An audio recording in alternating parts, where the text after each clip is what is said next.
ಪ್ರಿಯ ವೀಕ್ಷಕರೇ, ಮಹಾಯುದ್ಧ ನ್ಯೂಸ್ ಚಾನೆಲ್ಗೆ ಸ್ವಾಗತ. ಬಳ್ಳಾರಿ ಜಿಲ್ಲೆಯ ಕೂಡ್ಲಿಗಿ ಪಟ್ಟಣದಲ್ಲಿ ಕೂಡ್ಲಿಗಿ ಪೊಲೀಸರಿಂದ ಅಕ್ಟೋಬರ್ 11ರಂದು ಹೆಲ್ಮೆಟ್ ಜಾಗೃತಾ ಜಾಥಾ ಜರುಗಿತು.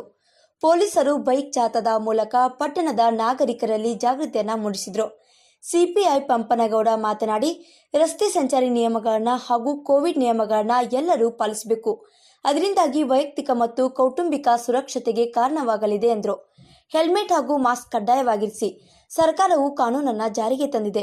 ಸರ್ಕಾರದ ಸಂಚಾರಿ ನಿಯಮಗಳು ಕಾನೂನು ಮಾತ್ರವಲ್ಲ, ಅವು ನಿಮ್ಮೆಲ್ಲರ ರಕ್ಷಾ ಕವಚದಂತೆ ಪರಿಣಾಮಕಾರಿಯಾಗಲಿವೆ.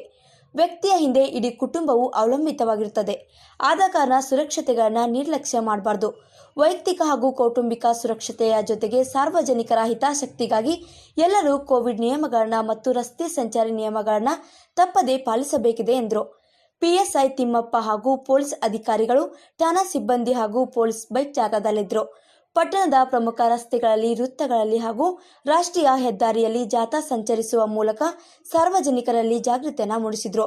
ವರದಿಗಾರರು ಗೋಪಿನಾಥ್, ಬಳ್ಳಾರಿ.